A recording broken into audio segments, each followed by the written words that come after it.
라오디게아 교회에 하시는 말씀을 봉독해 드립니다. 라오디게아 교회의 사자에게 편지하라. 아멘이시오 충성되고 참된 증인이시오 하나님의 창조의 근본이시니가 이르시되 내가 네 행위를 아노니 네가 차지도 아니하고 뜨겁지도 아니하도다. 네가 차든지 뜨겁든지 하기를 원하노라. 네가 이같이 미지근하여 뜨겁지도 아니하고 차지도 아니하니 내 입에서 너를 토하여 버리리라. 네가 말하기를 나는 부자라 부유하여 부족한 것이 없다 하나 내 곤고한 것과 가련한 것과 가난한 것과 눈먼 것과 벌거벗은 것을 알지 못하는도다.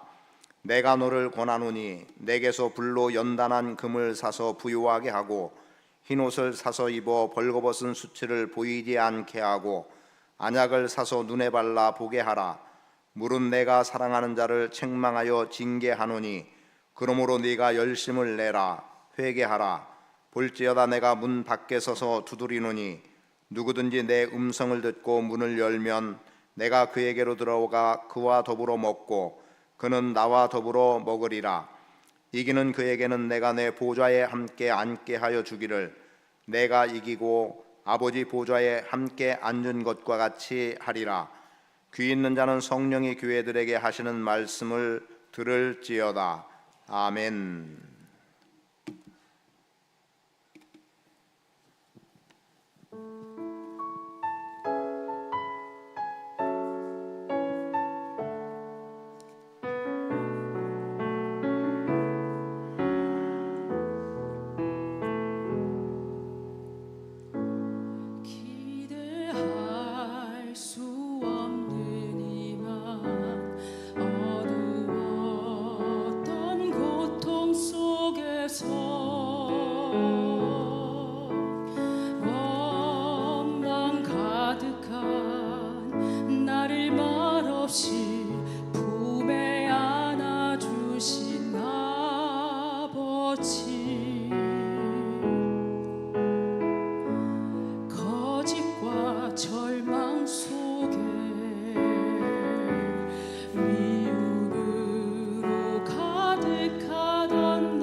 내 아버지 죄 많은 죄 영원히 그 사랑을 깨닫게 하소서. 사랑은 한 줄기 빛처럼 사랑은 한 떨기 꽃잎처럼 아버지 그 크신 사랑 나 이제 너를 아리라. 당신의 따스한 마음 나 이제 전하리라.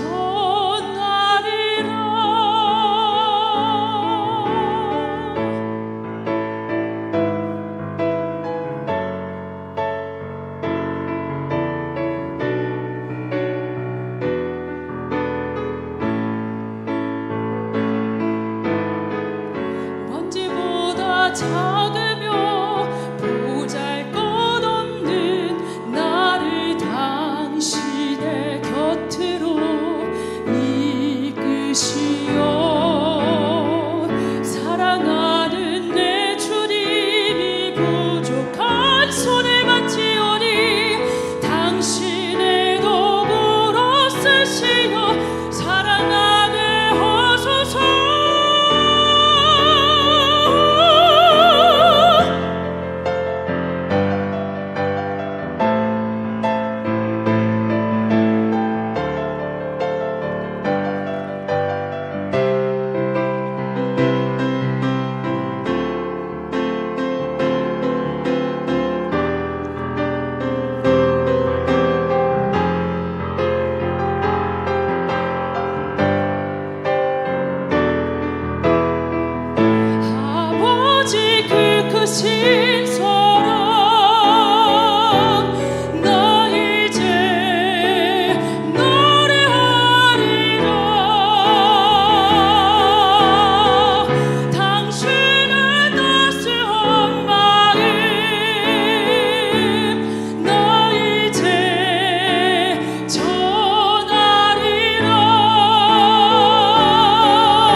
무엇인가 열심을 낸다는 것은 참 중요합니다. 그 열의에 따라서 성취가 되기도 하고 또 성취되지 못하는 결과를 가져오게 되는데, 대개의 운동선수들을 보면 자신이 목표한 메달을 위해서 최선을 다해서 땀을 흘리고 말 그대로 피눈물을 흘리면서 열심을 내게 되죠. 그리고 그 결과를 얻었을 때의 만족감이라고 하는 것은 실상 겪어본 사람만이 알 겁니다. 저는 운동 자체를 잘하는 것이 없어요. 어떤 종목을 잘하는 것이 없다 보니까 별로 경기에 대해서 또 운동에 대해서 좋아해 보지는 않았습니다. 그럼에도 주변에서 여러 가지 말들을 듣다 보면 나도 한번 봐봐야 되겠다 혹은 참여해야 되겠다라고 하는 생각들을 하기도 합니다. 제가 족구를 전혀 할 줄 모르고 발을 잘 쓸 줄 몰라서 못하는데 하도 욕을 먹다 보니까 어찌해서든지 한 번이라도 공을 받아보겠다는 나름의 생각을 가지고 머리로다고 또 공을 받아보기 시작을 했어요. 머리가 띵 하기도 하지요. 그런데 그렇게 받다 보니까 어느 순간 수비 위치에서 나름의 일들을 감당하고, 그래서 뻔히 누가 봐도 질 것 같은 경기를 어떤 경우에는 이기기도 해 보았습니다. 또 그리고 또 다른 면에서 계속해서 한 목사님이 계속 움직이라는 거예요. 무빙 이러면서, 왜냐하면 가만히 서 있다가 공을 받게 되면 늦는다는 거죠. 그런데 어떤 모양으로든 움직이다 보면 한 박자 빠르게 움직여 나갈 수도 있고 그리고 늦지 않게 대처할 수 있다는 겁니다. 근데 그 말은 사실 진리처럼 여겨지더라고요. 계속 움직이다 보니까 못 받을 만하다고 생각했던데도 벌써 움직이는 가운데 있다 보니까 공을 받아내게 되고, 그래서 수비가 좀 더 안전하다고 여기는 이러한 경험들을 하기도 했습니다. 그러다 보니까 어느 때 그런 소리를 듣기도 했어요. 많이 늘었다. 많이 늘었다라고 하는 것은 칭찬의 내용이 되겠습니다만, 그 칭찬을 받기까지는 많은 욕을 먹었고 또 못하는 가운데 해보려고 하는 나름의 노력, 열심을 냈던 까닭에 그만큼이라도 할 수 있게 되었다는 거죠. 그래서 이제는 머리로 받던 공을 발로도 받아낼 수 있는 어느 정도의 위치에 있는 것 같아요. 10월 달에도 대전에서 체육대회가 있는데요. 1년에 한 번씩 목회자들 체육대회가 있습니다. 그때 선수로 나가게 될는지는 모르겠어요. 우리 지방엔 숫자가 작아서 또 여성 목사님들이 또 몇 분 있다 보니까 교회 숫자에 만큼 목회자들이 운동할 수 있는 여력이 없는 것 같습니다. 또 저도 다리를 좀 약간 불편이 있기 때문에 쉽지 않지만 그래도 넘어지고 또 넘어지고 하면서도 지금까지 해왔던 대로라고 한다면 금년에도 어쩌면 족구 하나 정도는 하지 않을까 싶은 생각을 합니다. 다만 준비하는 과정 속에 더 열심을 내야 되겠다는 생각을 하게 되고요. 지금 교회에 대해서 계속 말씀을 드리고 있습니다만 교회는 어떠하다는 겁니까? 지금 말씀하시는 주님이 그 시대 상황 또는 그 지역의 어떤 상황들을 그대로 가져와서 말씀해 주시는데, 그런데 그 말씀이 그 지역 내지는 상황, 환경들과 동떨어지지 않는 말씀으로 다가오고 있는 것을 계속해서 보았습니다. 그럼 오늘도 말씀 속에 라우디게아 교회의 사자에게 편지하기를 뭐라고 말합니까? 아멘이시다, 충성되시다, 또 참된 증인이시다, 또 하나님의 창조의 근본이시다, 이런 분이 지금 말씀하고 있는 것을 보게 되고, 그리고 그 지역적인 상황 속에서 차든지 뜨겁든지 하라고 말하는 미지근함 정도의 어떤 배경을 또 가지고 있어요. 그리고 뭐 금을 사라, 또 흰옷을 사라고 말하고 있고, 그리고 또 안약을 사서 눈에 발라서 눈을 밝게 하라 정도의 내용들도 그 지역이 어떠함을 그대로 반영해주고 있습니다. 그래서 오늘은 그러한 말씀과 계속 연결을 해서 라우디게아 교회에게 주어진 말씀, 사실은 이 라우디게아 교회는 어떻습니까? 책망만 받은 교회예요. 사실상 책망. 그럼에도 불구하고 그 속에 하나님께서 사랑이라는 표현 하나를 해주고 있어요. 그래서 사랑의 태도로 징계하고 또 심판하고 아니면은 경고의 메시지를 들려주는 내용들을 오늘 말씀 속에서 우리가 발견해 볼 수 있을 겁니다. 이 라우디게아 교회, 지금까지 보았던 다른 교회들은 아주 겉으로 드러난 외형적인 면에서는, 외적인 면에서는 황제를 숭배하지 않는다는 것 때문에 로마의 박해가 심각하게 있었다는 것을 보아왔습니다. 그런데 지금 라우디게아 교회는 그러한 박해에 대한 내용도 없어요. 그리고 또 자체적으로 어떤 내부적으로 거짓 것들이 많이 등장을 해서 그래서 교회가 내적으로 혼란을 겪었다든가 하는 이런 문제도 없습니다. 달리 말하면 외적이든 내적이든 이들을 전체적으로 교회를 어지럽히게 되든가 교회가 어려움을 당하게 되는 어떤 요소들은 보여지지 않아요. 그리고 그들은 그들 스스로 생각한 것처럼 우리는 부유하다라고 하는 것이 전제가 돼 있음에도 불구하고 주님은 이 라우디게아 교회에 대해서 책망하고 있는 것을 보게 되죠. 그럼 왜 이 교회가 책망만 받아야 될까라는 겁니다. 그것은 그들만이 보지 못하는, 혹은 주님만이 보시고 아니면 다른 누군가는 다 아는데 나만 모르는 정도의 어떤 나의 태도들이 그 속에 담겨 있다. 이걸 신앙으로, 영적으로 말하면 내 신앙에 어떤 문제가 있음에도 불구하고 나는 내 신앙이 온전하다고 생각하고 나는 누구보다도 믿음이 강하다고 생각하고 나만한 믿음이 있으면 된다라고 어떤 태도들, 그런데 그게 정작 주님이 볼 때는 그 믿음이 온전한 믿음이 되지 못한다는 면면을 고스란히 드러내놓고 있음을 보게 됩니다. 라우디게아 교회 어떻습니까? 라우디게아라고 하는 이 지역은 부유한 도시였다라고 그래요. 매우 부유한 도시인데 그 부유가 어디까지 가냐면 금을 사서 모으는, 요즘도 사실은 금괴를 사서 모으는 사람들이 있는데 금을 사서 모으는데요, 특히 은행과 고리대금업자들이 많았다고 그럽니다. 그래서 이 도시는 금이 많았고 어쨌든 경제적으로 굉장히 부유하다라고 말할 수 있는 그런 지역이었다는 거예요. 그리고 주후 17년과 60년에 커다란 지진이 일어났다고 하는데, 지진이 일어나면 어떻습니까? 어느 나라가 지진이 일어났다, 이게 사상과 이념을 떠나서 어떤 나라의 지진이 일어나면 많은 다른 나라들이 가서 도와주기도 하고 직접적으로 구호 작업을 하기도 하고, 그리고 또 재정을 투입해서 몇억 몇십억 혹은 몇백억을 어떤 나라에 도움을 주어서 그 도시가 재건되게 하거나 복구되게 하는 일들을 합니다. 그런데 17년도와 60년 두 번에 걸쳐서 커다란 지진이 있었음에도 불구하고 이 도시는 로마의 도움을 받지도 않고 또 다른 주변의 어떤 도움을 받지 않고 자체적으로 자기들이 가지고 있었던 부유함을 가지고 그 도시를 재건했다라고 그래요. 그럼 얼마나 재정적으로 풍족했다라고 하는 것을 알 수 있고, 그리고 그들 스스로도 생각하기를 우리는 부유하다라고 하는 부유가 그대로 보여지는 면을 갖게 됩니다.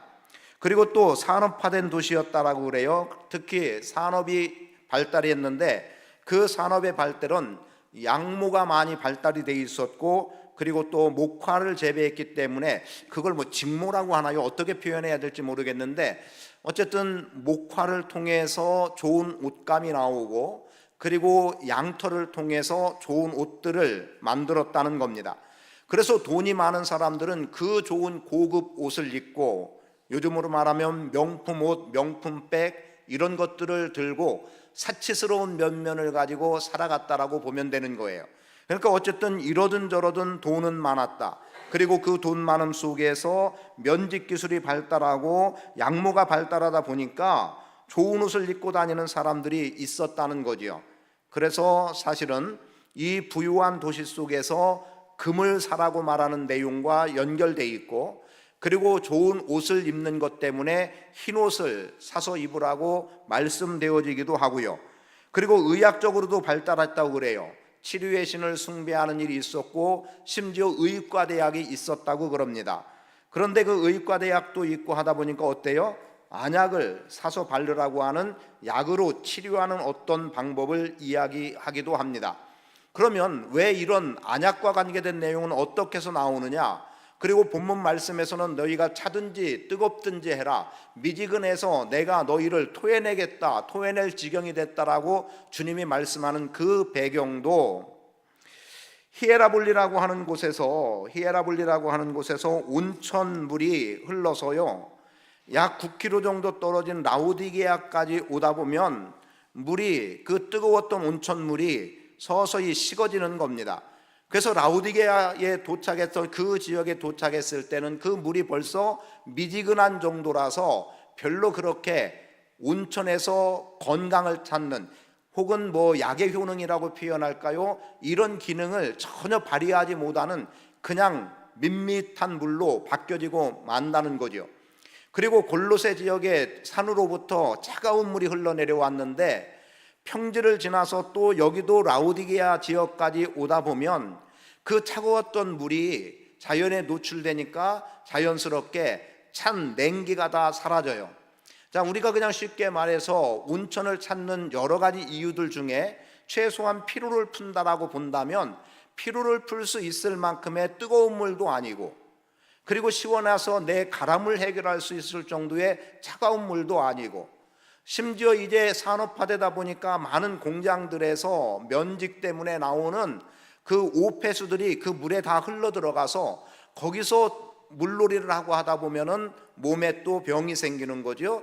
눈에 염증이 생기거나 귀로 들어가서 귀에 염증이 생기는 이런 일들이 있었다고 그럽니다. 그러니까 결국 약으로 치료해야 되고, 아마도 그런 이유 때문에라도 그 도시에 의학이 발달했던 것 같습니다. 그러니까 이런 것들이 배경이 되어서 교회도 여전히 그 상황 속에 동일한 모습을 보이고 있고, 그래서 주님이 볼 때에 너희가 뜨겁든지 차갑든지 하라고 그렇게 말씀하고 있는 거예요. 자, 오늘 우리의 신앙의 정도를 봅니다. 우리의 신앙, 과연 뜨거운 신앙이냐 차가운 신앙이냐, 굳이 이렇게 말하고 싶어요. 그래서 뜨거우면 좋고 차가우면 나쁘고 이런 것도 아니에요. 제가 볼 때 뜨겁다 차갑다라고 한다면 어떤 면에서 성령과 관련하고 말씀과 관련해서 본다고 하면 사실은 뜨거운 것은 성령으로 이해해 볼 수도 있을 겁니다. 이건 교리적으로 따지고 들지 않았으면 좋겠어요. 그리고 또 뭡니까? 아주 진리를 고수한다면 어떻게 보면 아주 냉철함이 있어요. 차가운 면면이 있을 수 있습니다. 그런 정도로 본다면 오늘 우리가 성령 충만한 것도 필요하고, 사실은 냉철하게 말씀을 대할 수 있는 것도 필요한 거예요. 자, 그래서 그런 논리로 차고 뜨겁고의 문제를 접근하지 않았으면 좋겠다 싶은데, 그러면 이들에게 있어서 왜 너희가 차지도 뜨겁지도 않았느냐라고 그렇게 말하고 있냐면, 지금 이들이 자기 자신들을 알지 못함 속에서 찾아보고 싶어요. 자, 지금 이들은 우리는 부유하다라고 당당하게 말합니다. 그런데 그 부유가 어떻게, 자기들은 말하고 있지만 주님 눈에는 어떻게 보였습니까? 너희는 너희 스스로 부유해서 부족한 것이 없다고 하지만 17절에 보면 네 곤고한 것과 가련한 것과 가난한 것과 눈먼 것과 벌거벗은 것을 알지 못한다는 겁니다. 여러분, 미적지근하니까요 이것도 저것도 분별하지 못하는 가운데 있는 거예요. 그리고 이것을 좀 더 다른 면으로 말하면, 우리가 성령을 경험하고 성령을 받고 말씀의 진리 가운데 온전하게 서서 살아가야 되는데, 그냥 우리 좋은 것, 나 하고 싶은 것, 그리고 말씀도 자기 좋은 대로 적용해서 접목해서 자기 이기를 찾아 구하고 한다면 그것은 결과적으로 차지도 뜨겁지도 않은 미적지근한 것밖에 되지 않는다는 거죠.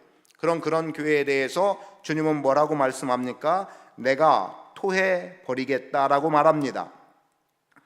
얼마나 이것도 저것도 아니라고 말할 수도 있음과, 또 진리를 받아들이지도 않고 성령을 받아들이지도 않음으로 인해서 이들의 신앙이 그냥 자기 좋은 자기 멋대로의 태도로 나가는 것 때문이라고 한다면, 그래서 혼자 말씀을 전하는 입장에서 그런 생각을 좀 해보았습니다. 설교자의 어떤 유형들도 생각을 해보았어요. 제가 신학교 다닐 때 학장님으로 계셨던 분은 구약을 전공하셔서 이분의 말씀은 대부분 구약에서 설교가 되어지는데, 그런데 예언자적인 설교라고 말할 만큼 아주 폐부를 찌르는 말씀들을 전해줬어요.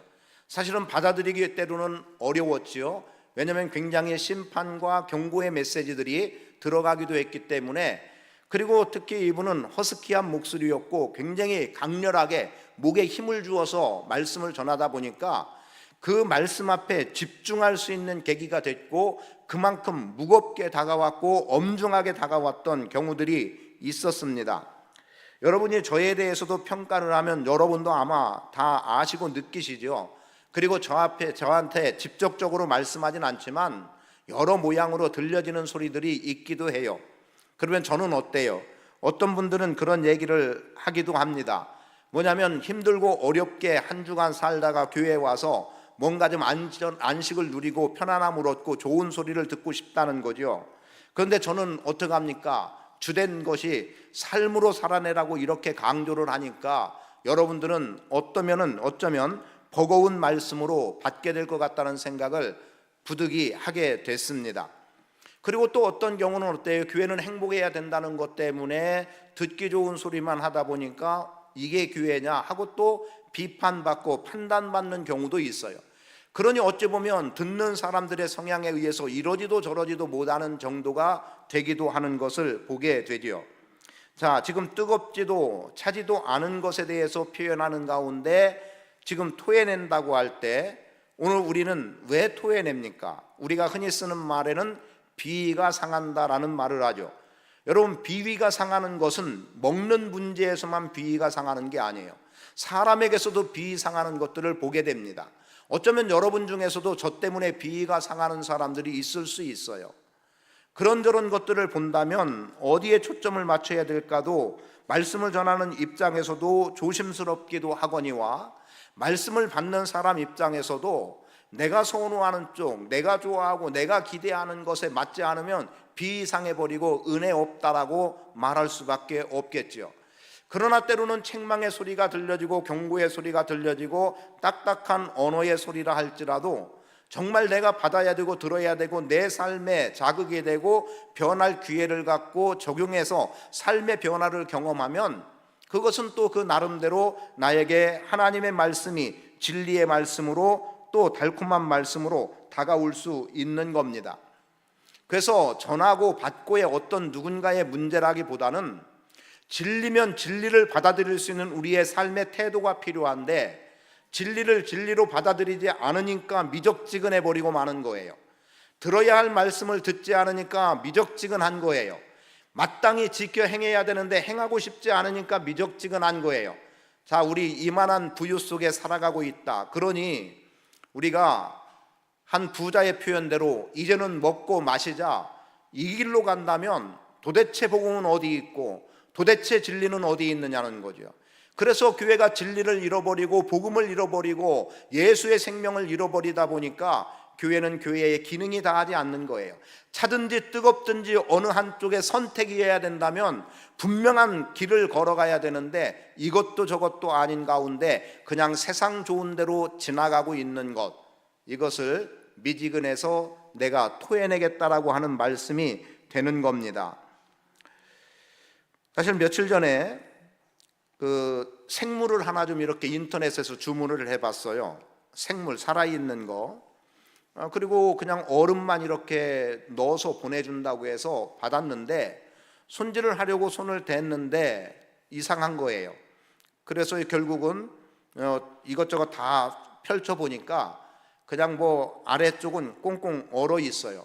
그러니까 그렇게 꽁꽁 언 가운데 얼음 속에 내용이 들어있다고 한다면 생물에다가 얼음을 넣어서 여기까지 오는 동안만 차갑게 하기 위한 게 아니라 이미 냉동됐던 것이었던 것 같아요. 아마 어쩌면 그런 가운데서 냉동이 풀렸다가 또 얼고 뭐 이랬는지 어쨌든 물건이 상해버리고 말았어요. 그래서 곧바로 조치를 취했는데 환불해 주겠다. 그리고 이건 이제 생물과 관계된 거니까 이제 구매한 저보고 알아서 처리하라는 겁니다. 알아서 처리하라고 해서 제가 또 한번 들여다봤어요. 혹시 이제는 제가 들여다보고죠. 제가 한번 만져본다고 만져봤어요. 뭐 그 중에 하나라도 건질 게 있을까 봤는데요, 하나도 없는 거예요. 이미 다 상해서. 그래서 한 30여 분 시간만 허비해버리고 그냥 다 버리고 그 여러 개 중에서 단 하나도 내가 먹을 만하다고 선택할 게 없더라고요. 비 상하는 거지요. 토해낼 수밖에 없는 거죠. 그런데 또 최근에 그런 가운데 마침 그 음식을 먹을 수 있는 기회가 왔었어요. 근데 손이 안 가는 거예요. 그건 선택을 할 때가 안 돼. 제가 거기에 손이 가서 갔다가 먹을 수가 없는 거예요. 그걸 먹어보겠다고 샀는데 이미 그보다 며칠 전에 비위가 상해버리니까, 그리고 거기에 대해서 마음이 편치 않으니까 이제는 다 음식이 만들어져서 그냥 갔다가 먹기만 하면 되는, 그럼에도 불구하고 먹어지지 않더라고요. 그냥 눈도 가기 싫을 정도라고 표현하면 좀 과장이겠지만 어차피 보이는 가운데 있었기 때문에, 그런데 정말이죠, 먹고 싶은 마음이 전혀 없는 거예요. 자, 오늘 우리는 그런 상황과 환경 속에 살아가는 일들이 참 많습니다. 어쩌면 지금 한번 진지하게 생각해 봅니다. 저를 포함해서 저는 말씀을 준비하는 속에도 생각했고 이 시간도 여전히 제가 생각해 본다면, 그럼 나는 어떠한가 라는 거예요. 그럼 나는 나의 문제를 알고 있는가? 내 행위의 어떠함을 내가 깨달아 알고 있는가? 주변의 얘기들은 도대체 뭔가? 나에게 들려지는 말은 다 사실은 내가 들을 말인가? 지난 주일에 우리가 말씀을 들었던 것 가운데 복 있는 사람의 첫 번째로 제시된 내용이 뭐였습니까? 사람들의 말에 휘둘리지 않는 게 복 있는 사람이라고 말을 했어요. 그럼 나는 사람들의 말에 얼마나 휘둘리고 있는가? 그날 저는 앉아서 메모하면서 그랬어요. 그래, 내가 사람 말에 휘둘리지 말자. 그런데요, 사람 말에 휘둘리지 않을 수 없는 게요, 너 그렇다라고 하면 내가 그런 사람이 돼버리고 마는 것들을 의외로 많이 경험하는 거예요. 저에 대해서 너 목사냐 이러면요, 내가 목사 아니구나 이렇게 돼버리는 일들이 있는 거지요. 다 잘할 수 없는데 하나 잘못한 것 가지고 그렇다고 잘못했다고 하다 보면 그 말을 듣는 순간, 어느 순간 나는 모든 게 다 잘못하는 사람이 돼버리고 잘못하는 길을 선택하고 잘못하는 과정 속에 놓여 있는 것들을 보게 됩니다. 어떤 때는 참 겸손하다는 얘기를 들어보기도 하고 정직하다는 얘기를 들어보기도 하고 대단히 잘난 것은 아니지만 그래도 욕먹지 않고 왔다라고 자처해서 왔는데, 그런데 아니더라고요. 어느 순간 수없이 욕이 난무하게 주변에서 돌아다니는 것들을 보게 되기도 했고요. 심지어 네가 목사냐는 소리까지도 나온 것 같아요. 그런 소리까지 들려지더라고요. 내가 그렇구나. 그래서 제가 요즘 목사라고 하는 것에 진지하게 저 자신을 돌아보고 있습니다. 목회에 대해서도 진지하게 돌아보고 있습니다. 과연 내가 목사이고 목회를 해야 되는 사람인가? 여기에 휘둘려서가 아니라 내가 그런 소리가 들려졌다고 하면, 그런 소리가 돌고 있다고 한다면 내 자신은 분명하게 점검해야 된다, 이런 생각을 하고 있어요. 특히 오늘 말씀 속에서 너만 모른다는 것 아닙니까? 지금 너는 모르고 있다는 거예요. 그러니까 너는 모르고 있는 알지 못하는, 자, 뭐라고 말합니까? 내 곤고한 것과 가련한 것과 가난한 것과 눈먼 것과 벌거벗은 것을 알지 못하는도다. 다 알고 있어요. 사실은 이건 주님이 말씀하기 때문에 주님은 그렇게, 주님 눈에는 그렇게 다 보였고 주님은 그걸 알고 계시는데 사실은 나는 모르고 있다라는 거죠. 자, 너는 알지 못한다. 거듭 말합니다. 남들은 다 아는데 너만 모르고 있다. 이걸 달리 말하면 남들은 다 아는데 나만 모르고 있다. 혹시 여러분 나만 모르고 있다라고 할 만한 어떤 것들이 들려진다면 그게 내 실체구나라고 한번 생각해 보세요. 저는 그렇게 받아들여 봤거든요. 지금 내가 모르고 있었던 부분 실체구나. 그래서 저는 가끔 그런 얘기를 어떤 사람들에게 하거든요. 솔직하게 얘기를 해 주셔야 됩니다. 그래야 제가 바꿀 거 있으면 바꾸고, 그리고 고칠 것 있으면 고칩니다. 그런데 안 좋은 것을 직접적으로 이야기해 주는 일이 거의 없죠. 그냥 떠도는 소리 속에 돌고 돌다가 귀에 들어올 때는 이미 그것은 받아들이는 사람 입장에서는 부정으로 딱 차단해 버리기 때문에, 그래서 고쳐지고 바뀌어질 일이 없는 거예요. 그러나 직접적으로 다가올 때는요, 진지하게 돌아보게 돼요. 그 자리에서는 어쩌면 얼굴이 울그락불그락해질지 모르고, 그 자리에서는 진짜 억누르는 분노가 솟아오를지 모르지만 사실은 그것 때문에 고치고 바꾸면 그렇게 말해주거나 그렇게 깨닫게 해준 대상에 대해서는 굉장히 고마움을 느끼는 거죠. 그러나 도는 이야기로는 결코 변하지도 않습니다. 자, 라우디게아 교회, 나는 부자라 풍족해서 부족한 것이 하나도 없다. 지금 우리말을 이용해서 하는 거예요. 부족한 것이 하나도 없다는 거예요. 그죠? 물질적으로 그렇게 풍요하고 내가 좋은 옷을 입고 다니고 있고, 그리고 내가 건강하게 아프면 병원에서 약을 사다가 곧바로 치료받고 이만큼 살아가고 있는데 부족한 것 없다. 사람이 질병을 안고 살지 않을 수는 없으니까 그 질병의 문제, 그러나 고쳐진다면, 치유되고 회복된다면 나 부족한 것 없다는 거죠. 그러니까 나는 만족하다는 거예요. 그러나 주님은 이렇게 말합니다.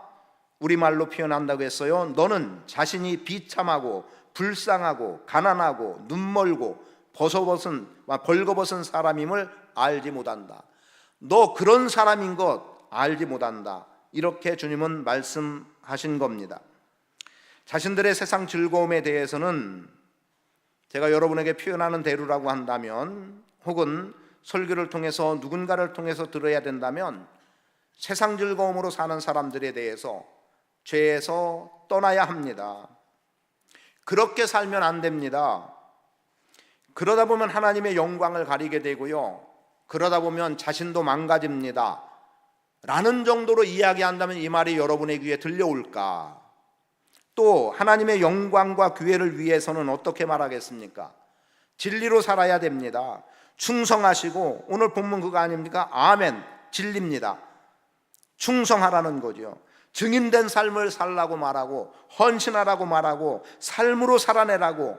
그러면 어떻게 받아들일 거냐는 거죠. 하지 말라고 하는 것 거부하죠. 왜요? 듣기 싫다는 거죠. 왜? 나는 그렇게 지금까지 살아왔고 그 삶이 나에게 좋으니까. 그런데 잘 살도록 잘 사는 내용을 하면, 야, 그거 힘들어서 굳이 그걸 내가 해야 돼? 이렇게 하고 그것도 거절하고. 여러분, 잘못 사는 것에 대해서 바르게 살라고, 잘못 사는 거라고 그만 끊으라고, 그렇게 하는 것도 듣기 싫고, 그리고 바르게 살고 영광을 위해서 이렇게 살아야 된다라고 진리의 말씀으로 권고해도 내가 그렇게 살고 싶지 않다고 거절하면 그것은 미지근한 신앙일 수밖에 없고, 주님은 입에서 그를 토해낼 수밖에 없는 거예요. 그래서 주님은 뜨겁든지 차든지 하라고 말씀하고 있는 겁니다. 그런데 거듭 말하지만 그걸 나는 모르고 있다. 안타까운 거죠. 저를 이야기하는 거에 나는 모르고 있다. 나는 모르고 있다. 여러분, 자신에 대해서 알 수 있는 기회들 갖기를 바라고, 그리고 그렇게 누군가가 나에 대해서 알려주는 사람들이 여러분 가까이에 친구로 자리할 사람들이 있기를 바랍니다. 신앙 안에서 함께할 교우가 있게 되기를 바라요. 그래서 내가 바른 신앙의 길을 걸어갈 수 있는, 혹은 정도로 걸어갈 수 있는 길들을 나에게 제시할 수 있는, 나에게 말해줄 수 있는, 참 안 됐지만 제가 이런 경우를 여러 번 하거든요. 제가 옳은지 그른지는 여러분 판단 안 하셔도 될 것 같아요. 근데 나는 이런 경우는 있었어요. 음식을 먹다가 어떤 경우를 대하면 솔직하게 얘기를 합니다. 그렇게 얘기해 주는 데는 어디냐면, 내가 다음에 또 한 번쯤은 오고 싶다는 생각이 들 정도의 식당은 제가 욕을 먹는 한이 있어도 이야기를 거의 합니다. 그런데 다시는 안 오겠다라고 하는 정도면 그런 얘기 해줄 필요가 없어서 안 합니다. 왜요? 다시 올 때가 아니기 때문에. 그런데 한 번은 얘기를 했더니요, 너무 고맙다는 거예요. 근데 그게 그냥 이렇게 뭐라고 손님이 하는 얘기니까 그냥 듣는 정도가 아니었어요. 그러면서 사실은 이런 얘기를 듣기는 했었다는 거예요, 다른 손님한테도. 근데 또 얘기해 주니까 이제 정말 고맙게 그 사람이 받아들였던 이유는, 이게 진짜 우리 음식에 이런 상황인가 보다라고 이제 인정하는 태도가 아니었을까 싶은 거죠. 그러면 바꾸지 않을 일 없을 겁니다. 아마도 더 나은 장사 손님들을 위해서 아마도 그 부분에 나름의 손을 대겠지요. 그리고 아마도 어쩌면 좋게 이야기하면 더 이상 그런 것들로 문제 삼을 일은 없을 것 같습니다. 단순히 짜다 싱겁다의 문제가 아니에요. 제가 아는 분 같은 경우는 그래서 여럿이 먹는 음식에는 차라리 좀 싱겁게 하고 소금을 넣어야 된다, 이렇게 주장하는 분이 있어요. 근데 일리 있는 것 같아요. 왜냐하면 짠 것에다 물을 타면 별 맛이 없는 것 같아요. 그러나 싱거운 것에 소금을 조금 넣거나 또 다른 새우젓이나 뭐 이런 것들로 간을 하면 그래도 제법 맛은 나는 걸 보면 오히려 그게 나을 수도 있겠다 싶기도 합니다.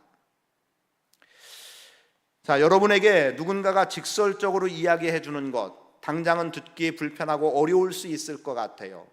그러나 나는 모르고 나만 모르고, 그래서 나에 대해서 알고 또 다른 누군가 아는 것을 이야기해 줄 때 기꺼이 받아들이는 태도는 필요하다고 봅니다.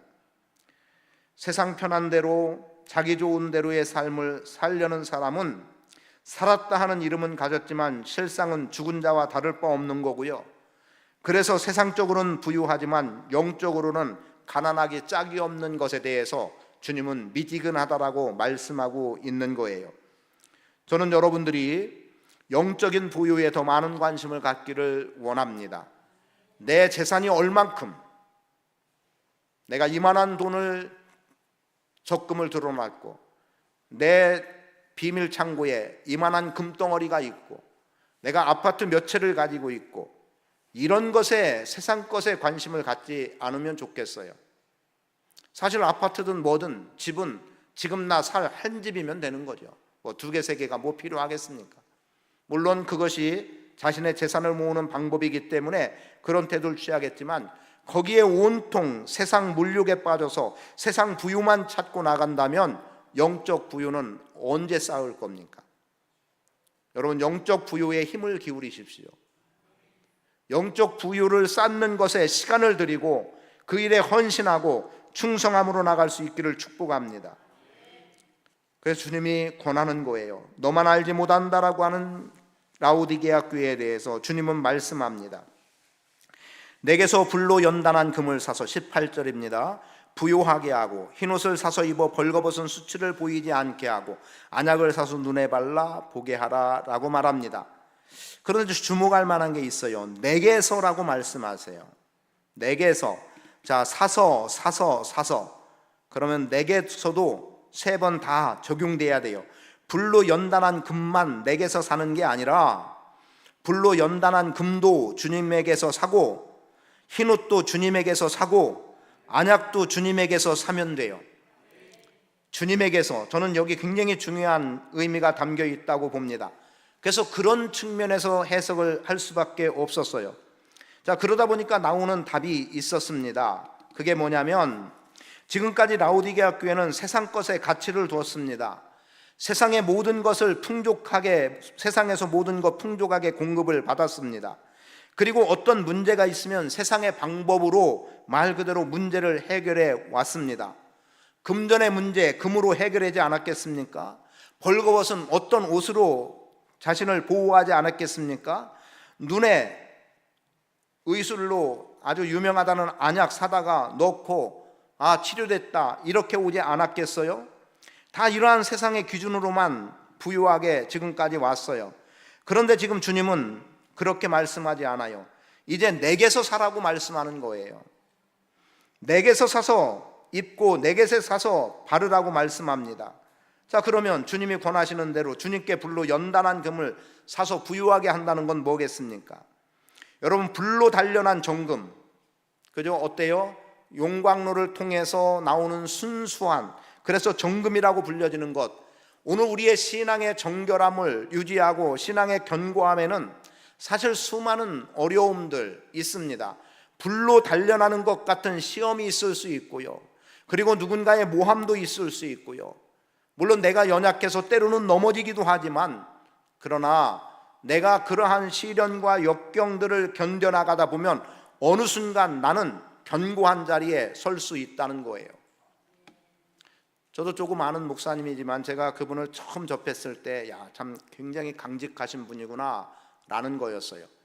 그렇다고 해서 뭐 사람이 딱딱하다는 의미가 아니었어요. 굉장히 선비적인 그러한 태도였어요. 그런데 안타깝게도 작년엔가 이제 돌아가셨는데 저하고의 나이 차이는 많지 않은 것 같습니다. 막 이제 나이가 7, 80대 가지고 뭐 은퇴 이런 분이 아니었어요. 그래도 나름 좀 젊으신 분인데 이분이 제가 잘 아는 다른 목사님에게 그런 얘기를 했다고 그래요. 무슨 얘기냐면 숨이 막힐 만큼 숨 막혀 죽을 지경까지 경험을 해본 적이 있느냐. 숨막혀 죽을 만한 경험. 그런데 거기에 붙은 단서가 있어요. 선한 일에. 선한 일 때문에 숨막혀 죽을 만큼을 경험한다면 그 뒤로는 모든 것을 극복해 나갈 수 있고 성취해 나갈 수 있다라고 하는 그런 표현. 그래서 제가 그 내용은 묻지 않았어요. 선하다고 하는 게 뭐냐고 묻진 않았고, 그 교회에 대해서 제가 조금 알고 있는 것으로 어떻게 해석을 했냐면, 교회가 지금은 큰 건물인데요, 그 건물을 제가 제대로 들었나 모르겠어요. 한 10년여를 혼자 다 짓다시피, 그러니까 재정이 되면 될 때마다 조금씩 그러다 보니까 10년이 넘는 그 기간에 걸쳐서 건물 하나가 지어진 거예요. 우리 교회 규모보다 클 것 같습니다. 아마 이 정도 될까 싶어요. 그런 소리를 들은 적이 있기 때문에, 그러면 그분은 소위 말하는 주의 전이라고 하는 성전 건축이라고 표현한다면 성전 건축에 온 힘을 쏟으면서 정말 어떤 때는 재정이 없어서 숨막혀 죽을 것 같은 그런 상황일 수 있었겠다. 그런데 그것이 자신의 사욕이 아닌 주님의 몸된 교회를 위해서, 주님의 영광을 위해서 성도들의 예배 처소를 그렇게 마련하고 준비하는 일에, 그러니까 돈이 많지 않으니까 건축업자를 크게 불러다가 하지 못하고 거의 그분 손으로 했다라고 말할 정도니까, 그래서 어쩌면 좀 아름답진 않을지 모르겠어요.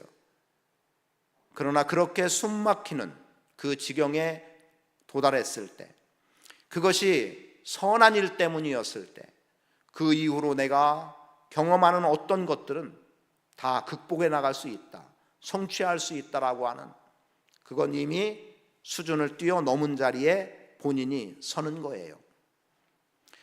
여러분, 세상에 유명하다고 하는 어떤 유명세들은요, 혹은 유명한 사람들은 결국 꼭지점에서 보면 같은 의미들이 참 많은 것을 보게 돼요.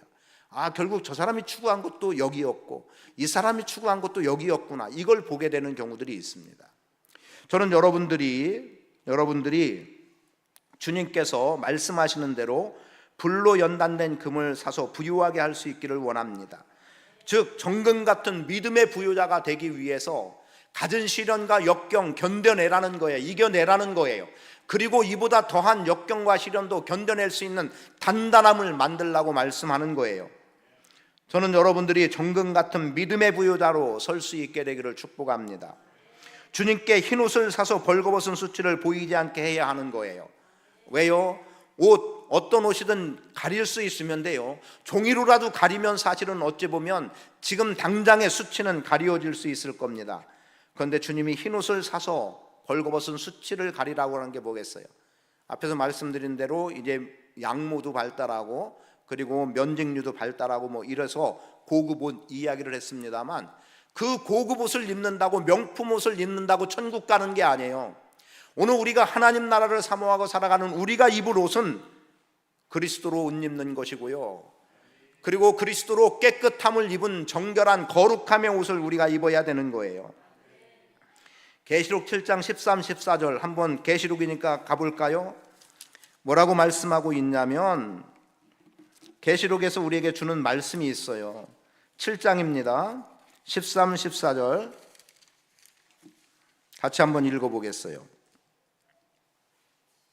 시작. 장로 중 하나가 응답하여 나에게 이르되 이 흰 옷 입은 자들이 누구며 또 어디서 왔느냐?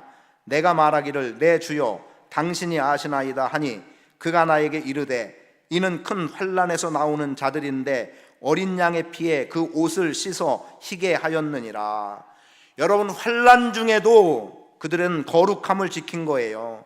환난 중에 나오는 자들인데 어린 양의 피에 옷을 씻어서 희게 됐다는 겁니다. 여러분, 흰옷을 입어야 돼요. 흰옷을 입어야 19장의 신부의 자리에서 신랑을 맞이할 수 있는 거고요, 그래야 오늘 우리가 하나님 앞에 인정된 자로 살아가는 거예요. 갈라디아서 3장 27절은 그리스도로 옷 입어야 된다고 말씀하고 있습니다. 죄사함 받은 거룩함으로 살라는 말이에요. 그리고 또 뭐라고 말합니까? 주님께 안약을 사서 눈에 발라 보게 하라는 것 아닙니까? 자, 안약을 사서 눈에 발라서 보게 하라. 앞에서 너만 알지 못한다는 것 아니에요? 지금 너는 보지 못하고 있다라고 하는 것 아닙니까? 그러나 진리의 말씀으로 나를 들여다보면 내 실체가 드러나게 되는 거예요. 또는 내가 병들고 연약한 부분, 영적으로 병들어 있는 부분은 영적 치료가 필요하고, 오늘 우리의 눈이, 영적인 눈이 열려져야 하늘의 이상을 보는 자들이 되는 겁니다. 제가 좋아하는 말씀 하나가 뭐냐면 이사야에게 주님께서 허락해 주신 은혜입니다. 이사야는 이상을 보았다라고 말해요. 하나님이 보여주시는 것 볼 수 있는 눈이 우리에게는 열려져야 됩니다. 영적 세계를 보고 하나님의 영광을 보고 이상을 보는 자, 그게 오늘 우리의 삶이 되기를 원합니다. 제가 제목으로는 열심을 내라 회개하라 했는데요, 이 권고 속에 계속해서 들어가는 말씀이라고 보고요. 자, 이제 열심 내라는 것 아닙니까? 회개하라는 것 아닙니까?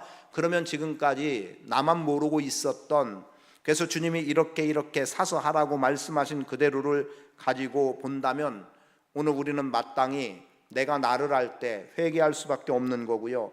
그리고 열심도 어떻게 표현합니까? 19절에 보니까 물은 내가 사랑하는 자를 책망하여 징계하노니, 자, 저는 이 사랑하는 자, 그래도 라오디게아 교회에 몇 사람이라도 사랑하는 사람이 있었다고 봐요. 그러나 저는 이걸 더 확대하고 싶습니다. 비록 너희가 지금 토해내버릴 정도의 상황이어도, 그 지경이어도 나는 여전히 너희를 사랑한다는 거예요. 그 사랑 때문에 내가 너희를 책망하고 징계한다는 겁니다. 여러분, 구약을 통해서도 보지만 하나님이 징계하시는 것은 그들의 회복의 목적을 두었지 심판으로 멸망이 아니었어요. 돌아옴이었습니다. 겸손히 나에게로 다시금 돌아온다면, 죄를 버리고 우상을 버리고 내게로 돌아온다면 돌아오라는 거였어요. 너희는 내게로 돌아오라, 그리하면 살리라는 거예요. 자, 그래서 지금 말씀도 그렇게 본다면 이렇게 살지 않는 몇몇 사람들도 있었겠지만 주님은 교회 전체를 사랑한다는 측면에서 라오디게아 교회를 사랑하는 주님의 사랑에 근거한 책망이고 징계라는 것을 알 수 있습니다. 그래서 그들에게 뭐라고 말해요? 네가 열심을 내라라는 거죠. 이건 치유와 회복의 목적이 있다고 봅니다. 교회가 세상 가치로, 세상 기준으로, 세상 부유에서 벗어나서 이제 주님께 열심 내라는 겁니다. 주님께 가치를 두고 주님을 기준 삼고 진리를 기준 삼고, 그리고 주님 안에서 믿음의 부유로 나가라고 말씀하고 있는 거예요. 그래서 아멘이요 충성된을 우리가 보잖아요. 아멘, 진실 아닙니까? 예수님은 진실로라는 말씀을 굉장히 많이 하셨어요. 진실로 내가 네게 이르노니, 진실로 이 아멘이 진실로예요. 여러분, 진실로라고 하는 것을 원어로 보면 다 아멘으로 되어 있어요. 아멘은 진실이라는 말입니다. 여러분, 진실로 살아가야 되는데요, 아멘 할 수 있기를 바랍니다. 아멘에 열심 내시고 충성할 수 있기를 바랍니다. 참된 증인이신 주님처럼 오늘 우리 참된 증인 뭐예요? 심판과 구원의 주님으로서의 증인 아니겠습니까? 그러면 오늘 우리에게도 주님을 통한 구원의 메시지, 복음을, 예수 그리스도를 증인 삼는 삶을 우리도 살아야 할 것이고, 창조의 근원이신 주님의 다스림을 우리가 받는 것은 주님의 통치의 영역입니다. 그런데 앞으로 보세요. 이제 요한계시록으로 교회 시대가 끝나간다면 결국 창조는 더 이상 이 땅에 남아있을 이유가 없게 되죠. 그리고 그럴 때에 오늘 우리는 더더욱, 그리고 여러분, 충성할 일이 얼마나 남았겠습니까? 이 땅에 있는 동안에 남아있는 게 충성이고요, 주의 말씀 앞에 아멘으로 나갈 수 있는, 진실로 살아갈 수 있는 것, 이 땅에서의 일입니다. 여러분, 이 땅에서 우리의 생명이 끝나고 주님이 다시 오신다면 그때는 더 이상 아멘도 충성도 오늘 우리에게 필요 없을 거예요. 왜냐하면 주님 앞에 서 있는 그 자체가 진실이고 그 자체가 충성이기 때문에 그렇습니다. 창조주 하나님 앞에 그대로 서 있는 거고요, 구원자 예수 앞에 서 있는 거예요. 그리고 그분과 함께 영원히 왕노릇한다고 말씀하고 있기 때문에 이 땅에서 우리가 아멘 하시고, 이 땅에서 충성하시고, 이 땅에서 창조주 하나님을 기억하고 그분을 높이고, 이 땅에서 구원자 되신 예수 그리스도의 복음으로 살아가는 은혜의 삶을 사시기를 축복합니다. 이제 10월 달에는 여러분들과 함께 4장 5장의 말씀을 통해서 예배에 대한 부분을 볼 거예요. 천상의 예배, 하늘의 예배죠. 그 하늘의 예배가 또 오늘 우리 안에 어떠해야 됨도 발견해 볼 수 있는 기회를 가져보겠는데요, 저는 여러분들이 믿음의 부요자로 거룩한 삶으로 영적 세계를 보는 눈을 가지고 살아가는 삶이 되기를 축복합니다. 그때 여러분에게 주어지는 은혜가 있어요. 나와 더불어 먹으리라. 내 보좌에 함께 앉게 하겠다. 물론 이기는이라고 하는 말씀 앞에 나와 더불어 먹음을 말씀하고 있지만, 이 땅에서 이기며 살아가는 여러분, 믿음의 부유로 살아가는 여러분, 거룩함의 삶을 살아가는 여러분, 영적 세계를 바라보며 살아가는 여러분은 주님과 함께 교제하는 삶이에요. 더불어 먹는다는 게 그것 아닙니까? 예수님께서는 제자들을 선택할 때 나와 함께 하게 하기 위해서라고 했어요. 그 다음에 전도도 하기 위함이라고 했어요. 그 다음에 또 가진 능력이 행사되죠. 여러분, 주님이 여러분을 선택한 첫 번째 목적은 주님과 함께함의 교제입니다.